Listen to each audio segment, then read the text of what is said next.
ओम मुनित्रयं नमस्कृत्य दुक्तिः परिभाव्य च वैयाकरणसिद्धान्तकौमुदीयं विरच्यते। सर्वेभ्यः श्रोतृभ्यः नमः। अस्माभिः गतपाठे यद्यत् पठितं तद् एकवारं स्मरामः। वयं वैयाकरणसिद्धान्तकौमुदी इत्याख्यस्य ग्रन्थस्य तत्र हलन्तपुल्लिङ्गप्रकरणं पठन्तः स्मः। प्रकरणस्यास्य अस्माकं क्रमे तत्र 72तमः पाठः गतपाठः प्रवृत्तः। अस्मिन् पाठे तत्र सर्वादौ तावत् षकारान्तेषु शब्देषु प्रियशश इति शब्दमादाय अस्माभिः चिन्तनं कृतम्। तत्र उक्तं गौणत्वे तु प्रियशशः, प्रियशशां नाम षड्भ्यो लुक् अपि च षट्चतुर्भ्यश्च इत्येतत् कार्यद्वयं गौणत्वे नैव प्रवर्तते। कुतः? तत्र बहुवचनग्रहणसामर्थ्यात्। तस्मात् प्रियषट् प्रियषड् प्रियशशौ प्रियशशः इत्यादीनि रूपाणि रत्नमुष इति शब्दवदेव भवन्ति इति तत्र अस्माभिः पठितं। ततः तत्र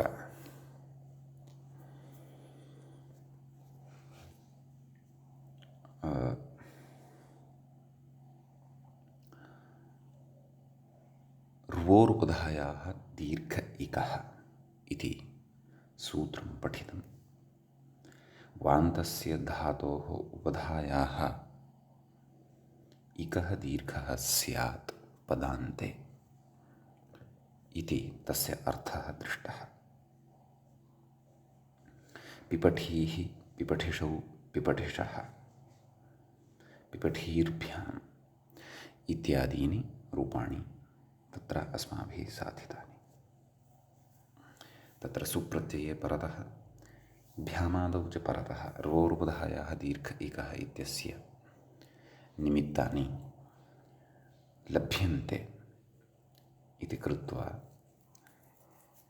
तत्र उपधायाः दीर्घः भवति पिपठीः पिपठीर्भ्याम् इत्येवं तत्र रूपाणि दृश्यन्ते अथवा भवन्ति। ततः तत्र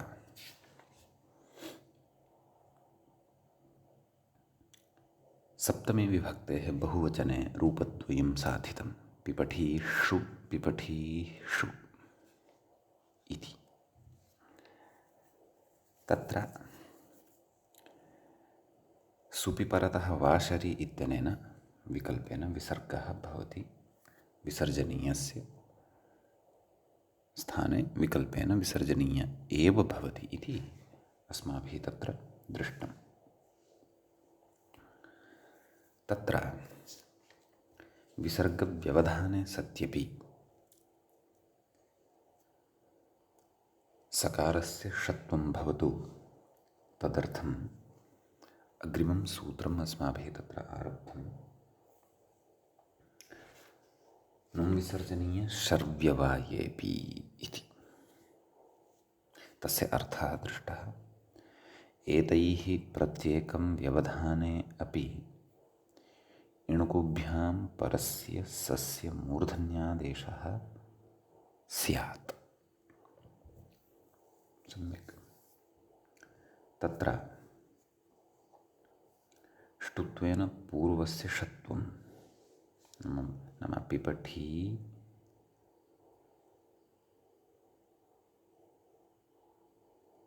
स सु इत्यवस्थायां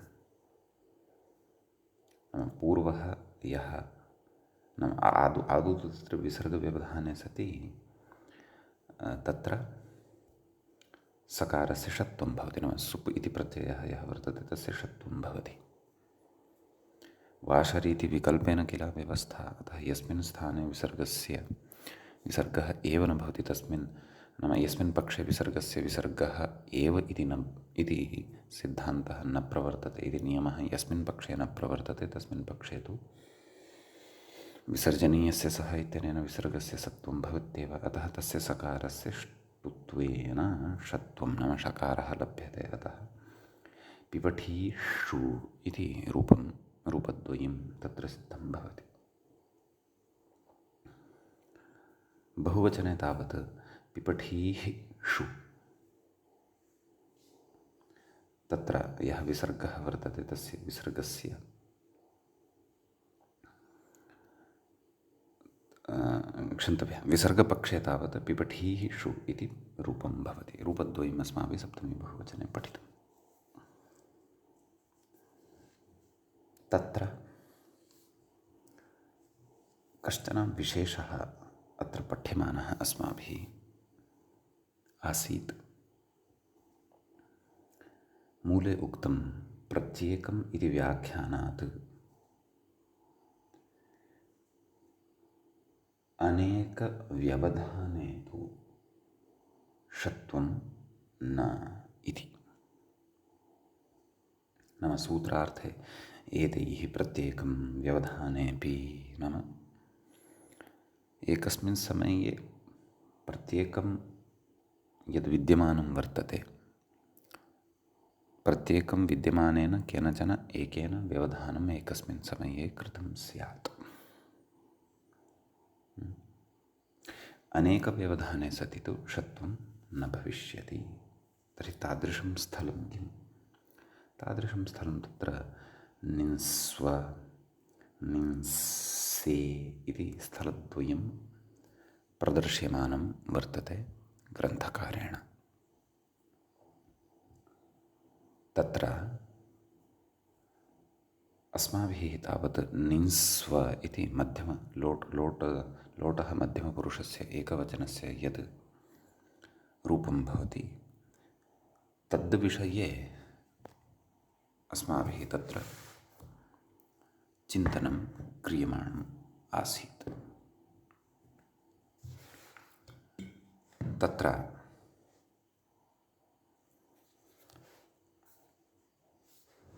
गतपाठस्य अन्ते व्याख्यायाः पङ्क्तयः इत्थं लक्षिताः।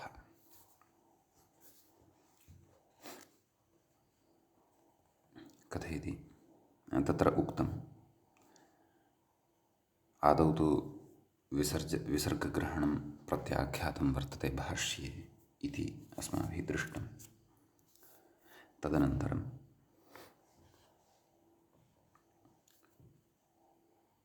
अयोगवाहानां षर्ष्वपि पाठात् इह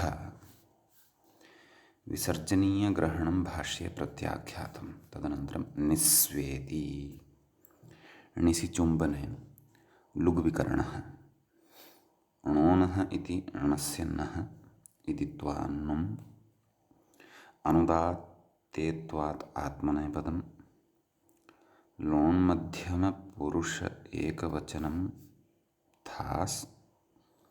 थासस्ये सवाभ्यां वामौ इत्येकारस्य वत्वं, नाम एकारस्य स्थाने वत्वं भवति। एवञ्च निनसस्व इति स्थितिः लभ्यते। इतः अग्रे अत्र विचारः कर्तव्यः वर्तते। नाम निंस्व यथा एधस्व, कुरुष्व, बाधस्व इत्यादीनि रूपाणि लोटि मध्यमपुरुषस्य एकवचने श्रूयन्ते किल, तद्वत् अत्रापि निंस्व इति क्रियापदं वर्तते। इदं तिङन्तं पदं वर्तते। एतावान् विषयः अस्माभिः गते पाठे पठितः। अयञ्च अस्माकं क्रमे 72तमः पाठः प्रवृत्तः। अधुना तावत् अस्माकं क्रमे 73तमः पाठः आरब्धः भवति। 73तमे पाठे अस्मिन् तत्र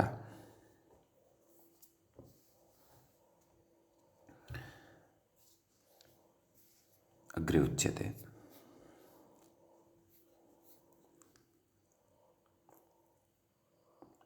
नि न स स्व। अत्र नि एतदनन्तरं यः न दृश्यते सः कुतः आगतः इति वयं जानीमः।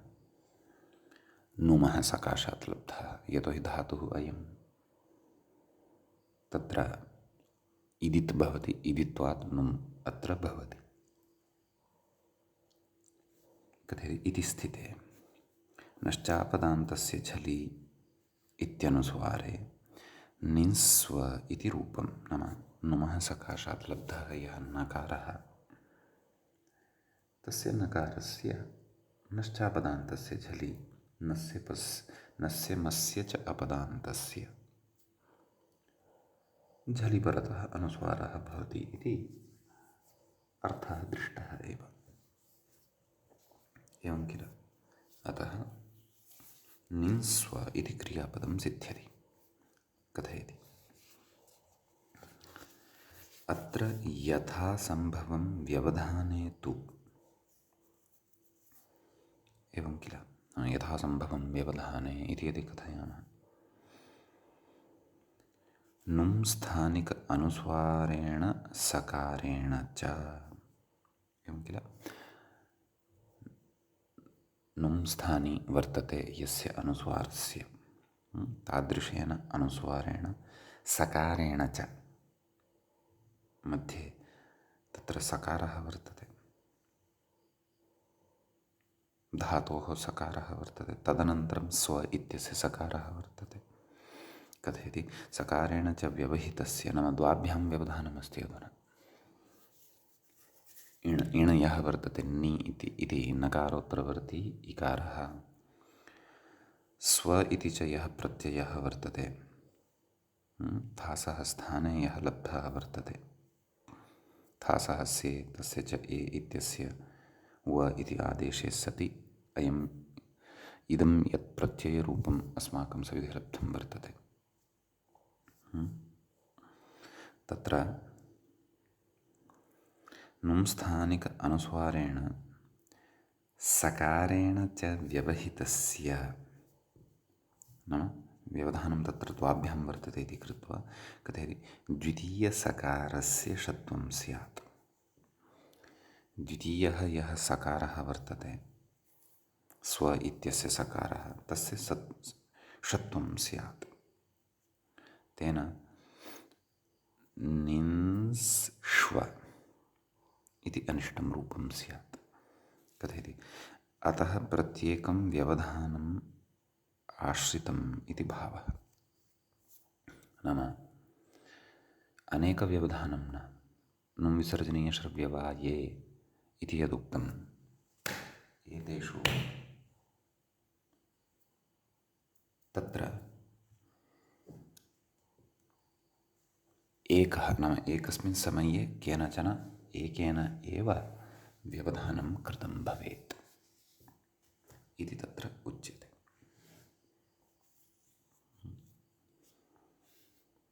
कथयति एवमेव अन्यदपि एकं निदर्शनम्, एकम् उदाहरणं ददाति। निंसे इति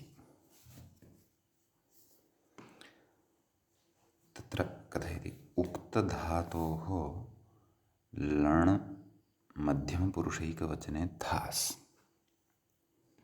लकारः भिन्नः अस्ति, धातुः सः एव, कः णिसि चुम्बने। एवं खलु। तत्र मध्यमपुरुषः वर्तते,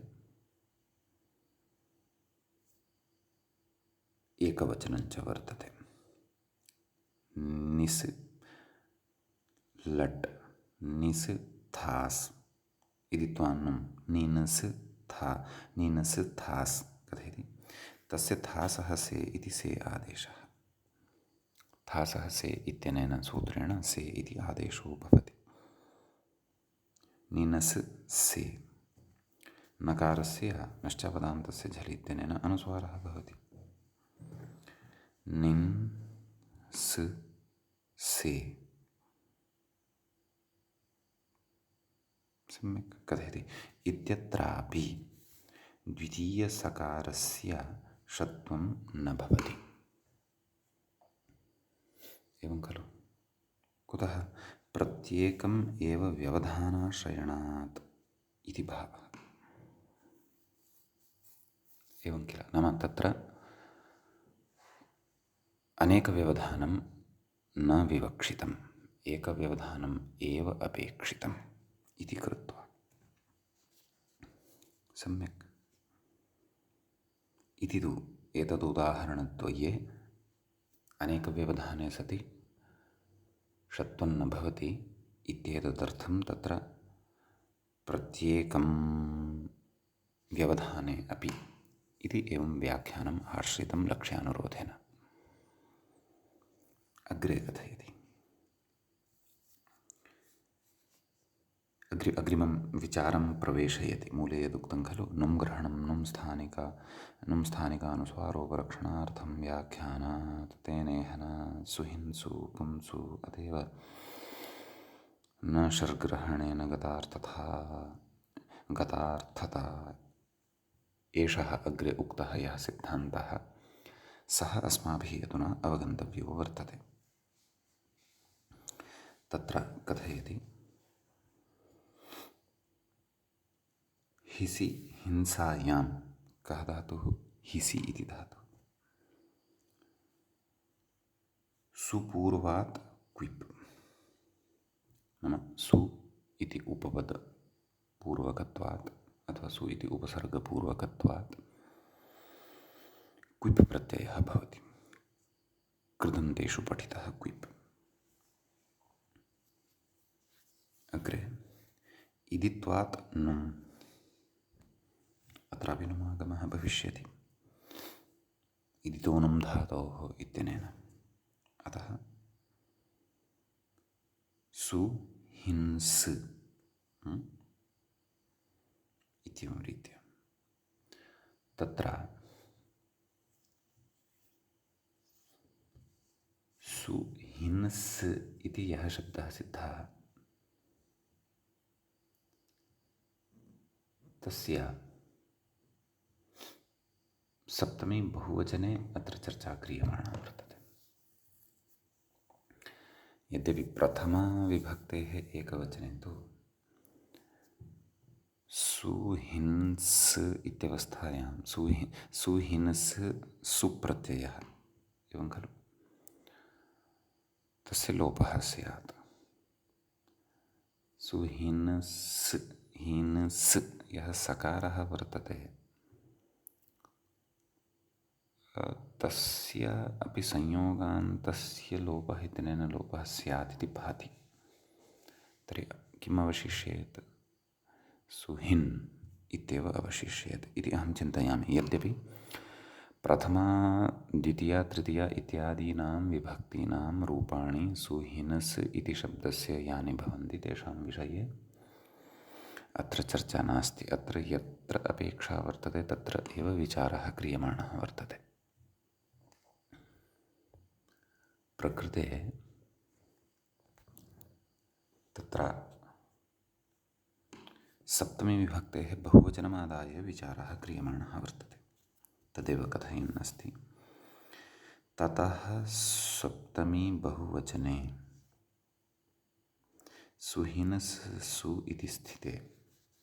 तर्हि अत्र प्रथमायां सुहिन् सुहिंसौ सुहिंसः इत्येवं रीत्या रूपाणि स्युः इति भाति। अस्तु, वयं सद्यः अत्र सप्तम्यामेव विमर्शः क्रियमाणः वर्तते। अतः सप्तमी बहुवचनमेव आदाय व्याख्यातुः अनुसारं चिन्तनं कुर्मः। कथयति सुहिनस् सुहिंसु इति रूपं लभ्यते। कथयति इतः पूर्वं किम् उक्तवान्? ततः सप्तमी बहुवचने सुहिनस् सु इति स्थिते प्रथमसकारस्य संयोगान्तलोपे प्रथमः सकारः यः वर्तते तेन संयोगान्तलोपः अत्र भवति। सुहिनसु इति रूपं। सम्यक्। अग्रे कथयति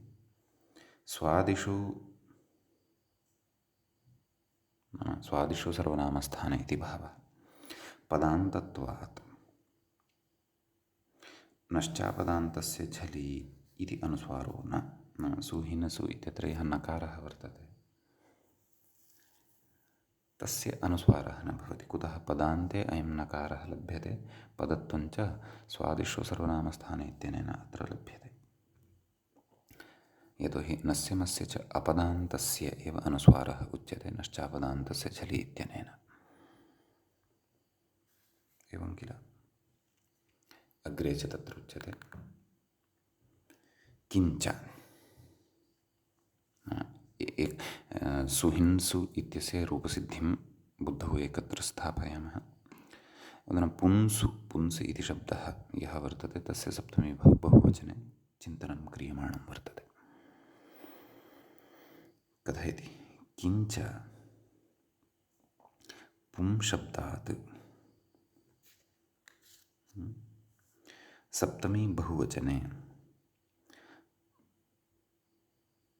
पुंस् सु इति स्थिते पुम् इति शब्दः तस्य पुंस् इति कुतः लब्धम् इति अग्रे स्पष्टीभविष्यति। कथयति पुंस् सु इति स्थिते प्रथमसकारस्य संयोगान्तलोपे पुंस्, यतोहि अनुस्वारसकारयोः संयोगः वर्तते तत्र, यतोहि अनुस्वारः व्यञ्जनमपि वर्तते, हल् अपि वर्तते शर्षु पाठात्। कथयति संयोगान्तलोपे पुंसु इति रूपम्, एवं खलु?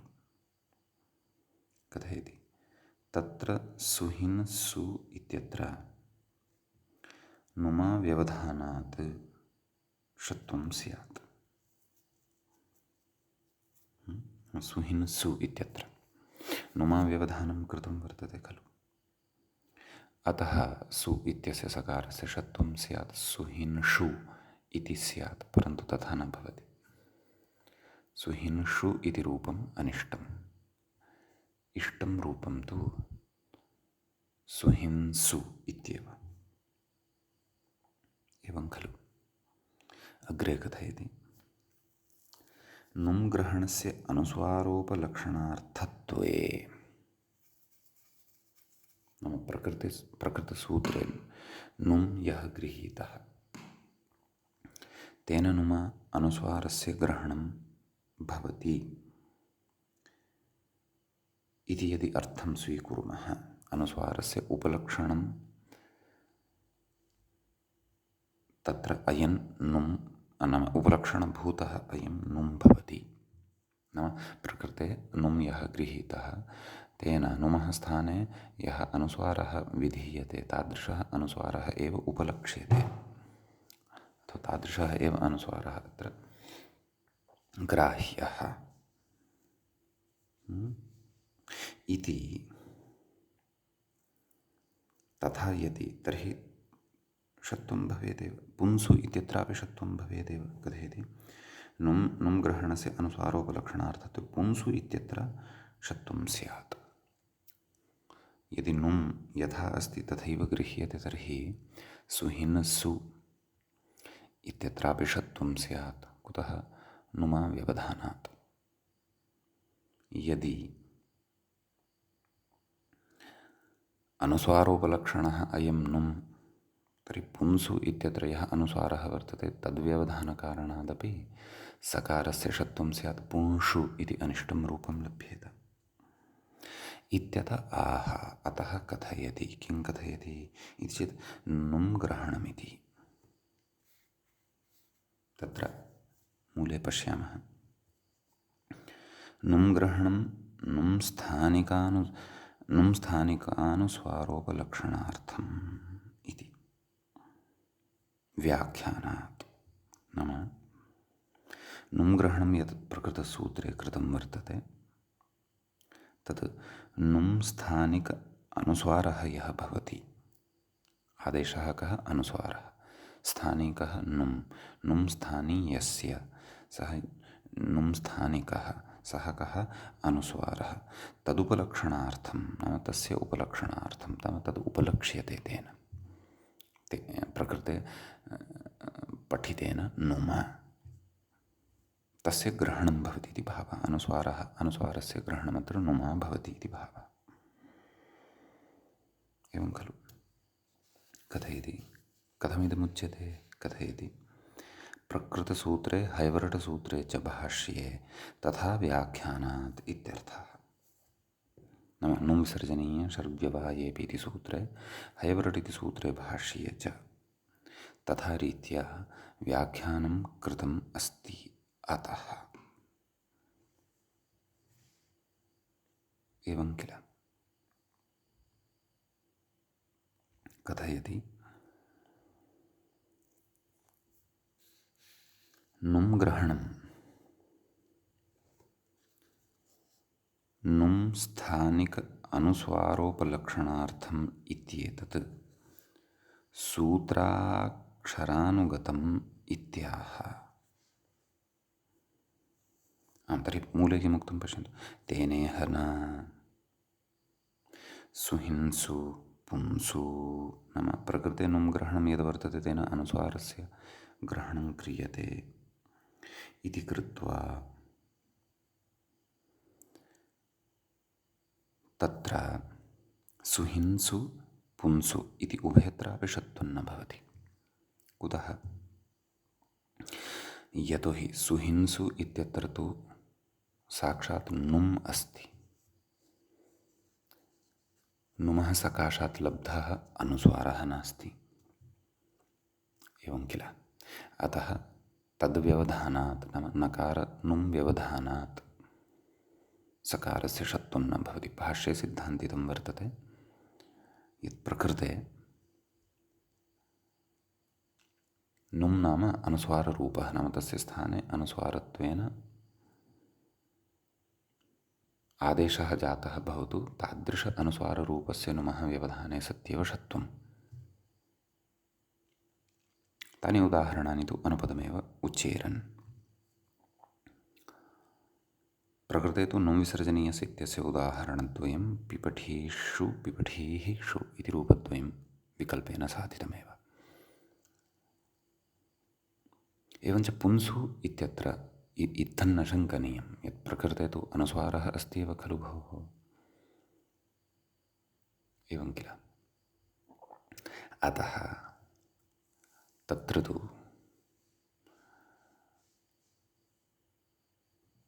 नाम अनुस्वारव्यवधानेन सकारस्य षत्वम् उच्यताम्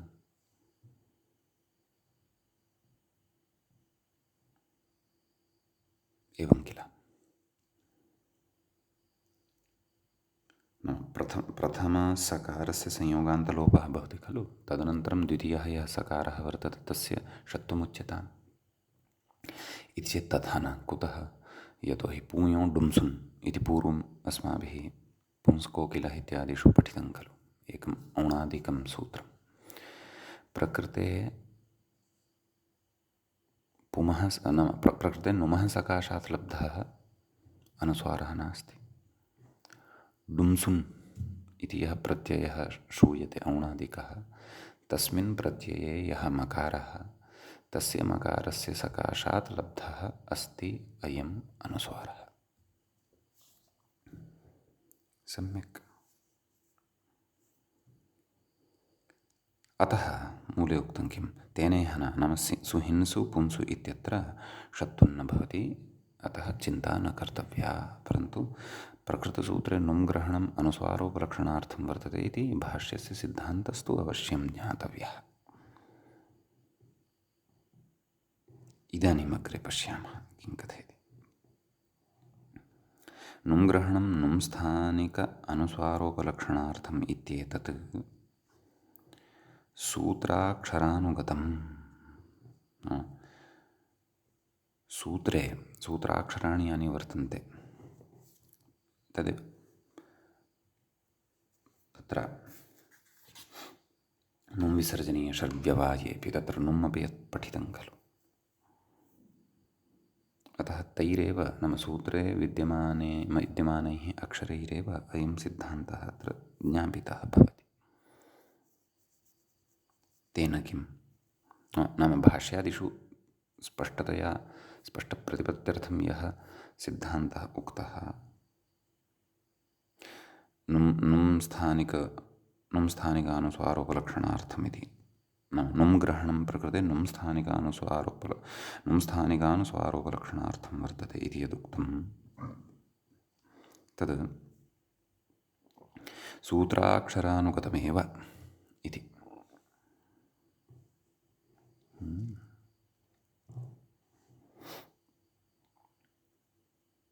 कथयति अत एव न शर्ग्रहणेन गतार्थता इति। नुम् विसर्जनीय षड्व्यवायेऽपि एवं खलु। नाम अनुस्वारः भवति, सः अनुस्वारस्तु तत्र नाम यदि अनुस्वारः ग्राह्यः सत्यं, नुम् न ग्राह्यः, नाम यावता तस्य अनुस्वारत्वं न लभ्यते तावता तस्य षत्वार्थं ग्रहणं न भविष्यति, न रूपस्य, यथा सुहिंसु इत्यादिषु। अथवा नुमः सकाशात् न लब्धः वर्तते अनुस्वारः, तस्यापि ग्रहणं न कर्तव्यं पुंसु इत्यादिषु। तर्हि अनुस्वारः एव अत्र यदि अपेक्षितः तर्हि अनुस्वारस्तु शरप्रत्याहारेऽपि अन्तर्भवति, यतोहि अयोगवाहः अस्ति एषः। अयोगवाहानां तु अकारोपरि शर्षु च पाठः मतः वर्तते भाष्यकारेण इति अस्माभिः पूर्वं पठितं खलु। एवं किल। अतः तत्र अतएव शर्ग्रहणेन न गतार्थता, तदेव न शर्ग्रहणेन गतार्थता इत्युच्यते। नाम प्रकृते नुम् ग्रहणं नाम नुमः सकाशात् लब्धः यः अनुस्वारः स एव ग्राह्यः, नान्यः इत्येतदर्थं नुम् ग्रहणं कृतं वर्तते। प्रकृते शर् प्रत्याहारः अपि गृहीतः सूत्रे, शर् प्रत्याहारे अयोगवाहानां ग्रहणं भवति, अतः अनुस्वारस्यापि ग्रहणं भवति इति कृत्वा नुम् ग्रहणं न कर्तव्यम् इति यदि उच्यते तथा न इति भावः। कुतः? यदि अनुस्वारस्य शर् प्रत्याहारे अन्तर्भावेन प्रकृतिसूत्रे ग्रहणं क्रियेत त्रिपुंसु इत्यादिषु यत्र नुम् अनुस्वारसकाशात् न लब्धः वर्तते तत्रापि षत्वं स्यात्, पुंषु इति अनिष्टं स्यात्।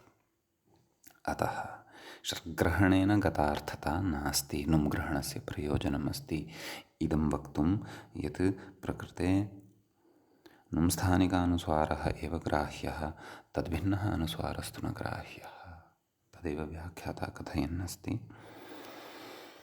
अस्याः पङ्क्तेः व्याख्यानं कुर्वन् कथयति, नुम् ग्रहणस्य नुम् स्थानिकानुस्वारोपलक्षणार्थत्वादेव शर्ग्रहणेन नुम् ग्रहणस्य गतार्थता नाम लब्धप्रयोजनता न इत्यर्थः। तथा न शङ्कनीयं, यतोहि अत्र विशेषः कश्चन सूत्रकारेण विवक्षितः वर्तते। एवं किल।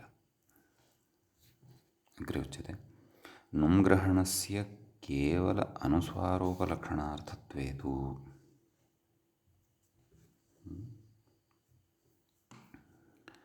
नाम नुम् ग्रहणं यत्कृतं वर्तते तत्र केवलस्य अनुस्वारस्य तत्र उपलक्षणं स्यात् अथवा तस्य ग्रहणं स्यात्। केवलस्य अनुस्वारस्य उपलक्षणार्थत्वे तु शरग्रहणेन एव सिद्धत्वात् तद्ग्रहणम् अनर्थकं स्यात्। एवं खलु। तर्हि शरि एव तस्य अन्तर्भावः भवति, तर्हि नुम् ग्रहणं किमर्थं, व्यर्थं खलु। कथयति कुतः अनुस्वारस्य शर्ष्वपि पाठात् इति भावः।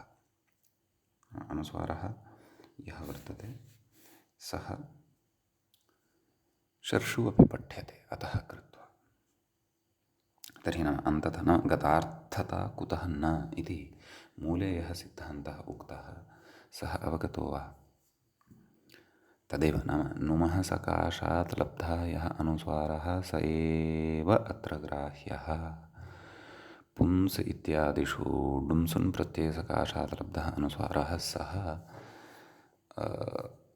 सह्यव्यवधानत्वेन गृहीतः यथा न स्यात् तदर्थमत्र नुम् ग्रहणस्य प्रयोजनम् अस्ति भोः इत्युच्यते। एवं खलु। ततः तत्र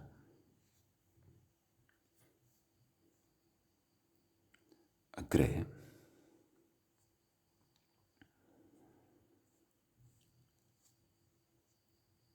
अत्र एतावान् सैद्धान्तिकः विचारः कश्चन सम्पन्नः भवति। अग्रे इदानीं चिकीर्ष इति अन्यः षकारान्तः शब्दः स्वीक्रियते विचारार्थं। यतोहि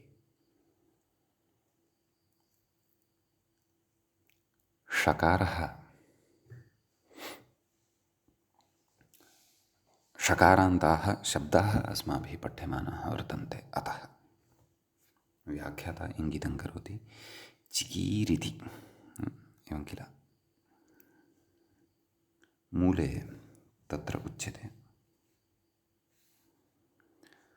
रात्सस्येति सलोपे विसर्गः।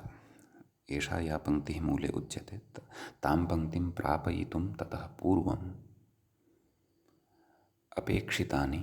अपेक्षितं विवरणं व्याख्याता कुर्वन्नस्ति। तत् पश्यामः। कृधातोः सनि यद्यपि मूले चिकीः इति पश्चादुक्तं वर्तते,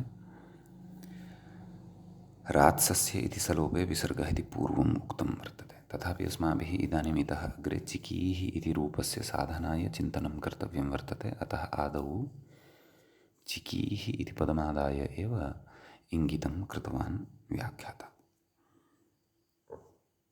सम्यक्। तत्र कथयति कृधातोः सनि इको झल् इति सनः कित्वात् कृधातुः भवति, तस्मात् सन् प्रत्ययः विधीयते। ततः इको झल् इति सूत्रम् अग्रे पठिष्यते अस्माभिः।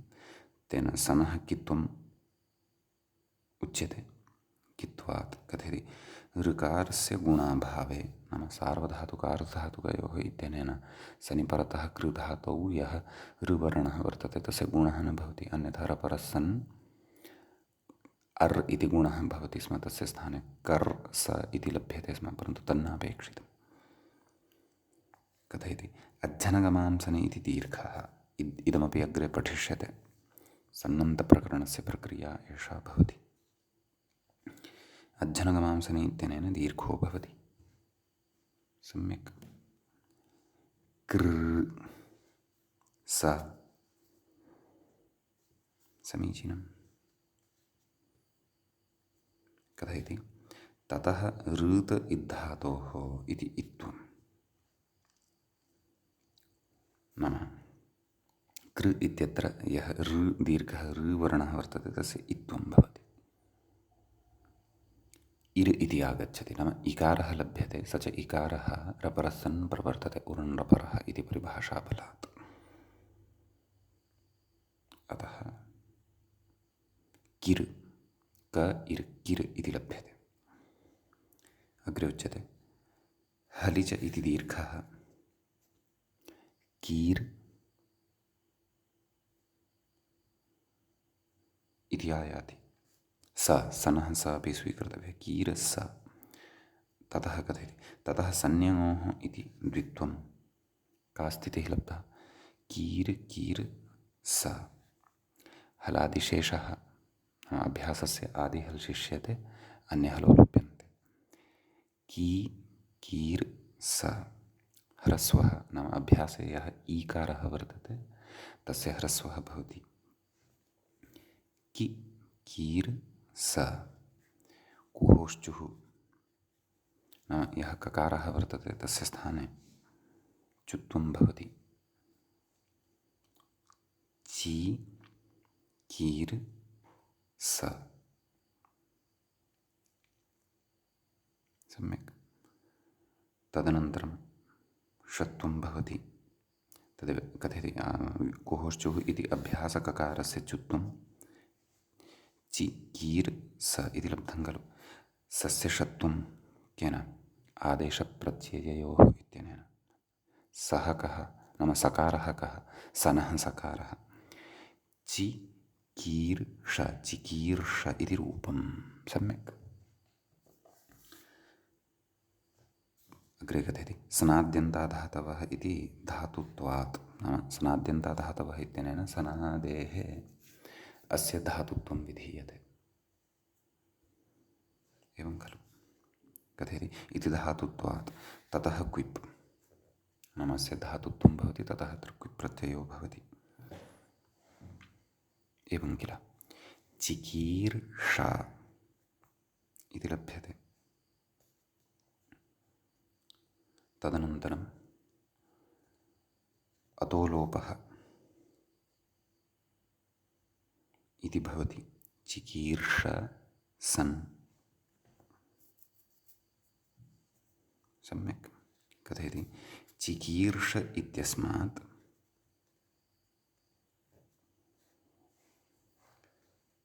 षकारान्तात् सुबुत्पत्तौ चिकीर्ष इति षकारान्तः शब्दः लब्धः अधुना सुप्रत्ययः।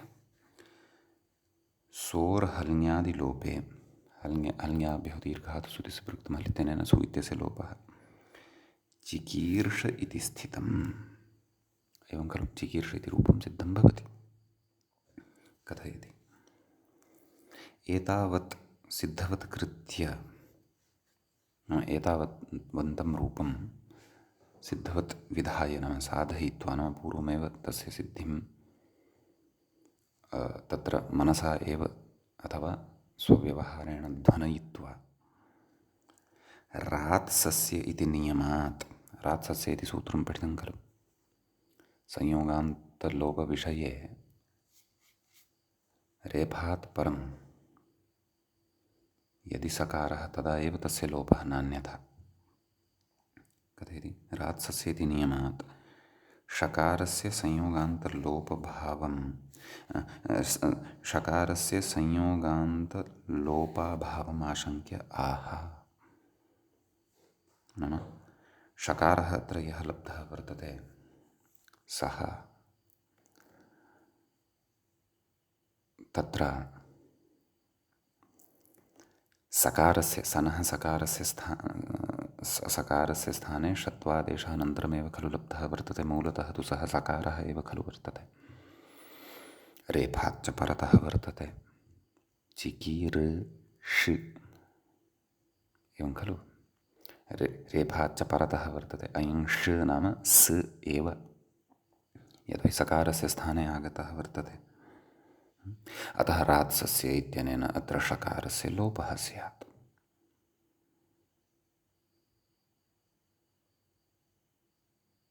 एवं खलु। तत्र किं कथयति षकारस्य संयोगान्तलोपाभावम् लोपस्य अभावम् आशङ्क्य आह। लोपः अपेक्षितः एव।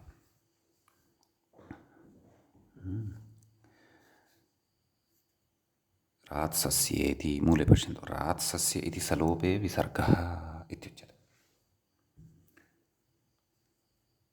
नाम चिकीर्ष इत्यत्र नाम सरूपः यः ष नाम सकाररूपः यः षकारः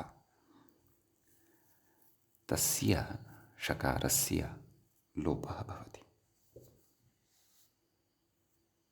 एवं खलु। कुतः अत्र तु षकारः अस्ति, सकारः नास्ति, अतः रात्सस्य इत्यनेन लोपः कुतः? तां स्पष्टतां व्याख्याता करोति, पश्यन्तु। नाम मूलकारस्य इदं विवक्षितं वर्तते, तद् व्याख्याता कथयति, पश्यन्तु। षत्वस्य असिद्धत्वात् इति भावः। नाम प्रकृते षत्वं यद्विहितं वर्तते तस्य असिद्धत्वं। रात्सस्य इति दृष्टौ आदेशप्रत्ययोः इत्यनेन सूत्रेण यत् षत्वं विहितं तत् असिद्धं वर्तते, न सिद्धम्। एवं किल? कुतः? त्रिपाद्यामपि पूर्वं प्रतिपरशास्त्रस्य असिद्धत्वम् असिद्धत्वात् अथवा पूर्वत्र असिद्धम् इति। सम्यक्। तर्हि तद्दृष्टौ तत्र सकारः एव अस्ति, अतः रात्सस्य इति सकारं लोपयत्येव। एवं खलु? तर्हि तत्र किम् अवशिष्यते? चिकीर् इति अवशिष्यते। तर्हि तस्य रेफस्य खरवसानयोः विसर्जनीयः इत्यनेन विसर्जनीयत्वं भवति, चिकीः इति रूपं भवति। एवं खलु? तर्हि चिकीर्षति इति चिकीः इति विशिष्टाः प्रयोगाः अद्यत्वे अस्माभिः सन्ति पठ्यमानाः। समीचीनम्। अग्रे कथयति, एवं चिकीर्भ्याम् इत्याद्यूह्यम्। अन्यानि रूपाणि अपि अत्र पश्यामः। चिकीः चिकीर्षौ द्विवचने लोपः न भवति। नाम तत्र रात्सस्य इत्यस्य प्रवृत्तिः न भवति। कुतः? यतोहि तत्र उक्तं रेफात् संयोगान्तस्य सस्य एव लोपः नान्यस्य। एवं किल? नाम तत्र संयोगान्तपदस्य इत्यस्यापि अधिकारः वर्तते, वा न वा? अतः औ प्रत्यये परतः तु पदत्वं न भवति खलु। स्वादिषु असर्वनामस्थाने इत्युक्तत्वात्, अतः सः षकारः तत्र लभ्यते एव, श्रूयते एव। अतः द्विवचने चिकीर्षौ, बहुवचने चिकीर्षः, सम्बोधने तावत् हे चिकीः, हे चिकीर्षोः, हे चिकीर्षु। बहुवचने यद्यपि तत्र विशेषः वक्ष्यते, क्षन्तव्यः, सप्तमी बहुवचने सः तु विषयः, परन्तु सम्बोधने तु नास्ति विशेषः, सत्यं। तत्र तु हे चिकीः, हे चिकीर्षौ, हे चिकीर्षः इत्येवमेव रूपम्। द्विवचने मूले अपि च व्याख्यायां तत्र इतः परं नाम प्रथमाविभक्तेः एकवचनस्य रूपम् उक्त्वा चिकीः, द्विवचनस्यापि उक्तं चिकीर्षौ चिकीर्षः इति उक्त्वा, तदनन्तरं व्याख्यायां भ्यामादौ किञ्चित् चर्चितं, तदनन्तरं साक्षात् सप्तम्याः एव विचारः क्रियमाणः वर्तते। वयं सप्तमीं यावत्, सप्तमी बहुवचनं यावत् अन्यानि अपि रूपाणि अत्र एकवारं वदामः। प्रथमा जाता, सम्बोधन प्रथमा च जाता, अधुना द्वितीया। चिकीर्षं चिकीर्षौ चिकीर्षः। तृतीया चिकीर्षा चिकीर्भ्यां, व्याख्याता कथयति, पश्यन्तु। एवं चिकीर्भ्याम् इत्यादौ उह्यं, नाम तत्रापि एवं रीत्या रूपाणि अवगन्तव्यानि इति भावः। तर्हि तत्र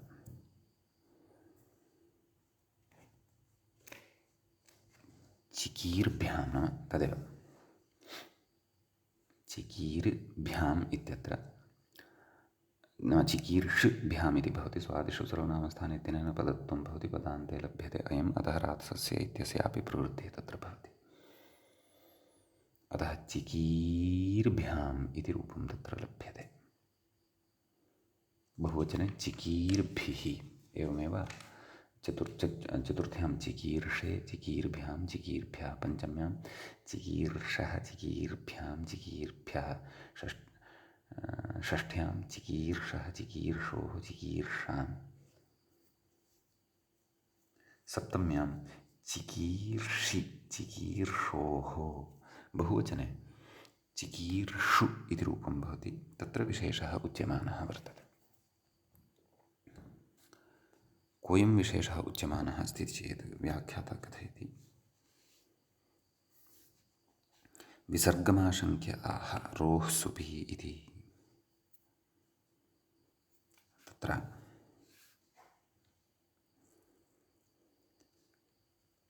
मूले कथयति रोः सुभि इति नियमान्न विसर्गः इति कथयति। प्रकृते रपरत्वसम्पन्नस्य रस्य ऋत्वाभावात् इति भावः। एवं खलु न, तत्र अयं नियमः अस्माभिः पूर्वं पठितः खलु। कः? रोः सुभि, एवं किल। रो असुपि, रो असुपि, रः असुपि इति भिन्नं सूत्रं, परन्तु रोः सुपि किमुच्यते? रोः एव विसर्गः सुपि, नाम सुपि प्रत्ययः यदा परतः भवति तदा रोः सकाशात् लब्धः यः रेफः तस्य एव विसर्गः भवति, नान्यस्य। सम्यक्।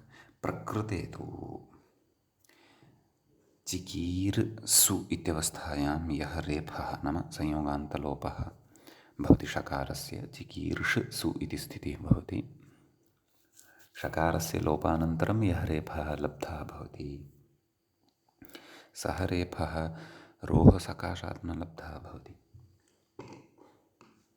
एवं खलु। अयं तु रेफः तत्र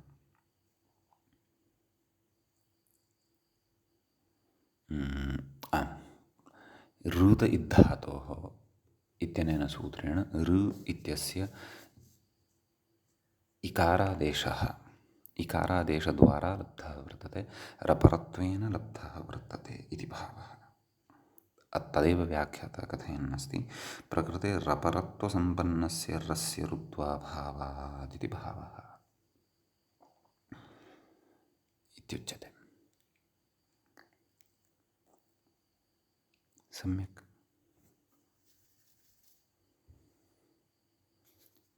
ततः तत्र चिकीर्ष इति षकारान्तस्य रूपाणि अत्र सम्पन्नानि भवन्ति। इदानीम् अग्रिमः षकारान्तः शब्दः अस्माभिः पठनीयः वर्तते। स च शब्दः दोष इति। यद्यपि पद्मनोमास इत्यादि सूत्रपठनवेलायां कस्यचित् सिद्धान्तस्य प्रतिपादनसमये अयं षकारान्तः शब्दः तत्र तत्र ईषच्छ्रुतः किञ्चिदस्य श्रवणम् अस्माभिः कृतम्। समीचीनम्। तत्र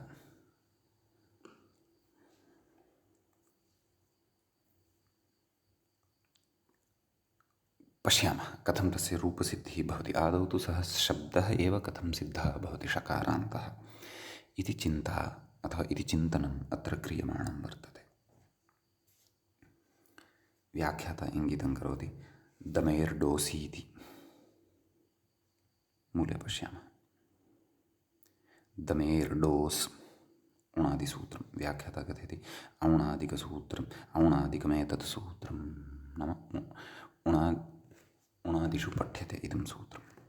संख्या अपि प्रदत्ता वर्तते मूले ग्रन्थकारेण। सूत्रञ्चेदम् अस्माभिः कृदन्तप्रपञ्चनवेलायां कृदन्तप्रपञ्चे वा पठिष्यते। किम् एतत् सूत्रं कथयति तद् व्याख्याता कथयन्नस्ति दमु उपशमे इत्येतस्मात् धातोः नाम अस्मात् धातोः डोस् प्रत्ययः स्यात् इत्यर्थः। कः प्रत्ययो भवति? डोस् इति प्रत्ययः। डकारः इत्, डोस् इति प्रत्यये यः डकारः वर्तते तस्य इत् संज्ञा भवति। सम्यक्। किमवशिष्यते? ओस्। का स्थितिः जायते? दम् ओस्। सम्यक्। अग्रे उच्यते डित्तुसामर्थ्यात् टिलोपः। मूले उक्तं खलु डित्तुसामर्थ्यात् टिलोपः प्रसिद्धश्च न्यायः पूर्वं सकृत् चर्चितः वर्तते। डित्तुसामर्थ्यात् अभस्यापि टेर्लोपः। नाम टेः इत्यनेन सूत्रेण टेः लोपः यदि कर्तव्यः तर्हि भत्वम् अपेक्षितं, परन्तु भत्वमत्र नास्ति।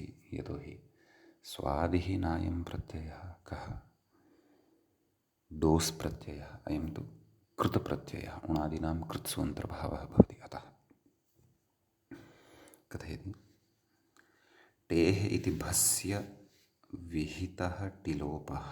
नाम टेः इत्यनेन सूत्रेण यः टिलोपः विधीयते इह भत्वाभावे अपि, नाम अत्र भत्वस्य अभावे सत्यपि डित्वसामर्थ्यात् भवति इत्यर्थः। डित्वसामर्थ्यात् प्रवर्तते इति भावः। अयं नूतनः विषयः नास्ति, पूर्वं श्रुतः वर्तते। अन्यथा डित्करणं किमर्थं? व्यर्थं खलु। अतः डित्करणं ज्ञायते टेः इत्यनेन अभस्यापि क्वचित् टेर्लोपः भवति इति भावः। परन्तु तत्रैव यत्र डित्करणं कृतं भवति। कथयति आं तर्हि किं लब्धम् एतावता? दम् ओस् इत्यवस्थायाम् ओस् नाम एषः डोस् प्रत्ययः इति भावः। डोसः ओस् इति अवशिष्टः वर्तते। डोसा इदं रूपं साध्यते, नाम डोस् इति प्रत्ययेन इदं रूपं साध्यते। तर्हि दम् ओस् इत्यवस्थायां डित्तुसामर्थ्यात् अवस्यापि टेर्लोपः इति नियमात् तत्र दम् इत्यत्र यः टिभागः वर्तते कः? अम् इति, तस्य लोपः भवति। द ओस् दोस्। ततः कथयति सकारस्य प्रत्ययावयवत्वात् षत्वं। केन? आदेशप्रत्यययोः इत्यनेन सकारस्य षत्वं भवति। कथयति दोष इति षकारान्तं रूपं। नाम दोष इति अस्माकं सविधे षकारान्तं रूपम् अत्र सिद्धं भवति। अग्रे कथयति ततः सोर्हल्ङ्यादिलोपः इति। नाम यः सुप्रत्ययः अत्र वर्तते तस्य हल्ङ्यादिना लोपः भवति। सम्यक्। किमवशिष्यते? दोष इति खलु अवशिष्यते। अग्रे कथयति एतावत् सिद्धवत् कृत्य आह। नाम एतावत् साधयित्वा कथयति षत्वस्य असिद्धत्वात् ऋत्वविसर्गौ इति। एवं खलु। नाम प्रकृतिरुत्वं केन विधेयं? ससजुषोरुः। विसर्गश्च केन? खरवसानयोर्विसर्जनीयः। नाम तस्य ऋत्वस्य दृष्टौ षत्वम् असिद्धं वर्तते। अत्र षत्वमेव नास्ति तर्हि तस्य दृष्टौ कः वर्तते? सकारः एव अन्ते वर्तते। अतः सः तस्य सकारस्य ऋत्वं विधत्ते। अतः दोरु इति लभ्यते। ततः उकारस्य इति संज्ञा रेफस्य च तत्र विसर्गत्वं भवति। दोः इति रूपं प्रथमाविभक्तेः एकवचने सिद्धं भवति। बाहुः इत्यर्थः भवति। सम्यक्। इतः अग्रे एतत् शब्दविषये अन्ये ये वर्तन्ते विशेषाः तान् वयम् अग्रिमे पाठे पठामः। षत्वस्य असिद्धत्वात् ऋत्वे सति विसर्गः इति व्याख्यात्रापि उक्तम्। अग्रे सन्ति ये विचाराः तान् नाम वादोषन्नित्यतः व्याख्यायाम् अग्रिमे पाठे वयं द्रक्ष्यामः। अद्यतनपाठः तावत् अत्रैव उपसंह्रियते। अत्रैव मङ्गलं कुर्मः।